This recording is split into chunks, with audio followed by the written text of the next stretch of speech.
na. So low at saka high. Kita mo naman yung high guys, no? Napakaliwanag ng high. Hello mga bay, panibagong video, panibagong vlog. So for today's video, may pupuntahan tayo sa sa Barangay Bulwa, Cagayan de Oro City. Pupunta tayo sa RDM at magpapakabit tayo ng ilaw. So itatry natin yung nila, itatry natin yung bagong premium lights nila ni RDM. By the way, no, si RDM is may sariling product na po sila. So ang tawag sa product nila is of course RDM, pero may mga kanya-kanyang series. So sa ngayon may dalawa silang series, no? R series at saka si D series. Si M series is not yet available, pero sabi nila working on it daw. So ngayon pupunta tayo at itatry natin si D3, no? So si D3 yung isa sa nagandahan ko at isa sa napupusuan ko out of different types of their products.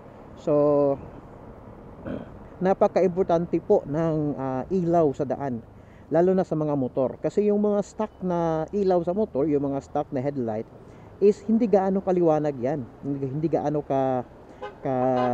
liwanag, lalo na sa gabi. 'Di ba? So si RDM, ang purpose ni RDM, ng ilaw ni RDM is to give more light, especially riding, no? At night. So yung ilaw nila iba sa ilaw ng mga other brands. So yung ilaw ko ngayon na andito sa akin is si TDD Dominator. So actually maganda rin naman si TDD Dominator at maganda naman yung mga TDD products. Of course they are known products already, no? And quality naman yung mga products nila. So pero sa ngayon after 1 year parang nag-iba na yung ilaw niya, yung buga ng ilaw niya, no? Nag-iba na yung liwanag, hindi na gaano kaliwanag compared nung dati. So ngayon itatry natin si RDM D3 kasi during sa launching, actually nag-launch sila sa kanilang product last February 7 dun sa Sunvilles, no, Hinguog City, Route 955. So ayun, isa sa nagandahan ko kay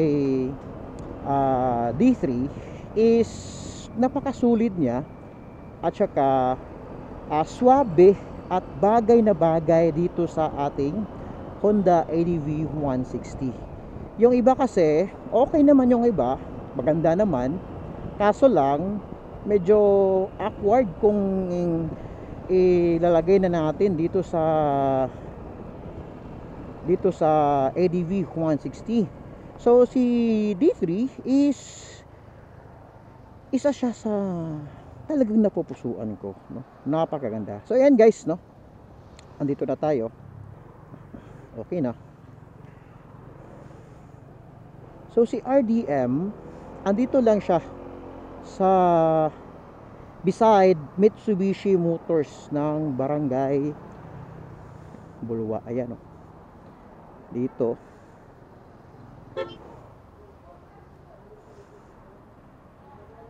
ay finally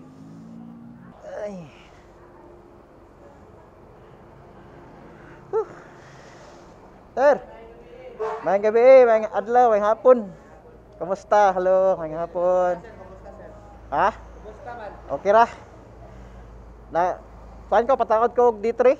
D3. Oh. Asa mo tang? Diara ipuli anang ano? Kanang daan. Sige, sige. Oh.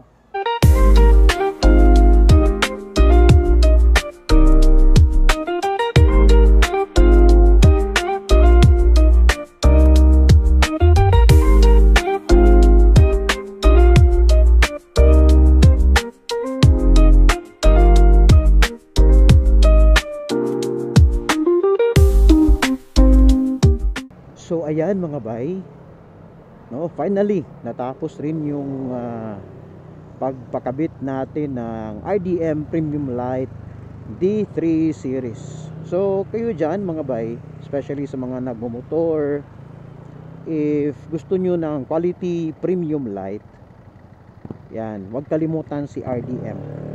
First time in Mindanao kasi ito na nagkaroon tayo ng isang quality premium light na pwede nating itapat sa mga kilalang mga brand, light brand, auxiliary light brand ng Pilipinas. Isa dito si TDD at saka si AES at saka si GR, di ba?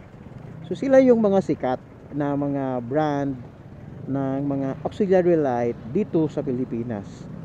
At pero ngayon, no, dumagdag ito si RDM Philippines, and first time na meron tayong sariling product galing pa Mindanao, no? Galing pa dito sa Mindanao. Kaya ayan, no? Grabe ito si si RDM.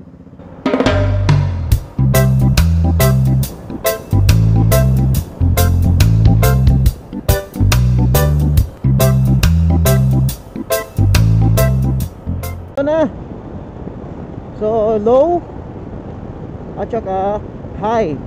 Kita mo naman yung high guys, no? Napakaliwanag ng high. Ito naman combination ng low at saka high. Ayan. So low at saka si high. Combination na ang dalawa. Pag ito kasalubong mo, nako, talagang yung mata mo madadaot. Dito na natin matitest. Ayan, oh. So ito si low at saka ito naman si high. Ayan. Tsaka combination. Ayan. O, di ba? Sobrang liwanag.